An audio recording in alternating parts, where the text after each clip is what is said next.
These are words from the previous Lubavitcher Rebbe, from my father's guiding instructions. This is the Rebbe is speaking about his father. The previous Rebbe was the sixth Rebbe of Chabad, right? Our Rebbe is the seventh Rebbe of Chabad.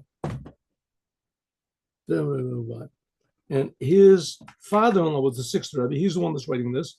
Now he's talking about his father, who was the fifth Rebbe of Chabad, Rebbe Shalom Dovber.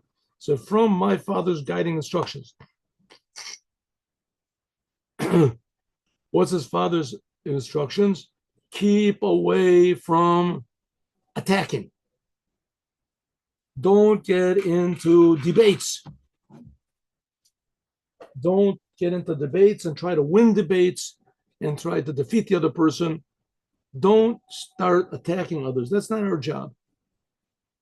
Not because we lack the means of winning an argument or a debate, or because we're afraid, but because we have to concentrate all of our strength to doing good, to strengthening our own structure, the edifice of Torah and commandments, doing holiness and purity.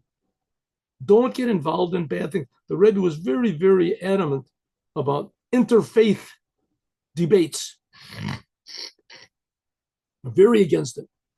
And in fact, the Rebbe even told me personally, he said not to get involved in this. Before I became religious, so I read a lot of books of, religions and that, and I read the Gospels, and it really impressed me, really tremendously impressed me. Here comes a guy, he's got this message, and from the Torah, I knew nothing about the Torah. The Torah, the Bible says this, the Bible says this. And suddenly I started realizing that it's not true. He keeps saying the Bible says this, but I say this, the Bible says this, I say that. So I realized that it wasn't true. And the first time I went into the Rebbe private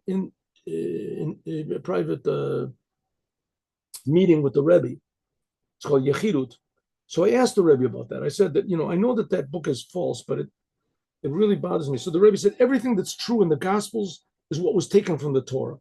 So I said, so I'll read and I'll knock the whole thing. The Rebbe said, you must forget about that totally. Your job is to learn Torah, to do Torah. And that's what it was. That was 55 years ago. Since then, I never really thought about it. Once in a while, it pops up, to tell you the truth. But our job is supposed to do good, reveal what's good, say the truth, not to get into an argument that this person says this and knock him down. No, it's not so that Isaiah doesn't say that.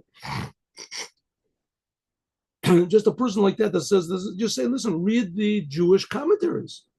What do the Jewish commentaries say? You read yourself.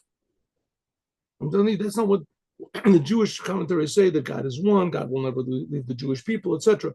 We have to strengthen Torah and the commandments.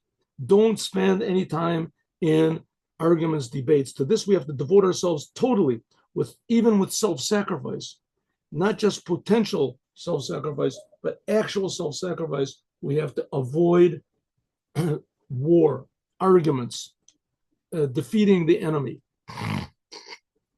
The truth eventually will shine on its own. A famous statement, I don't know if Shakespeare said this or not. It's attributed to him. A man convinced against his will is of the same opinion still. You knock the guy down in an argument, he didn't change his mind. He just figures, I'll figure out, he's just smarter than me, right? Okay, let's go. Story.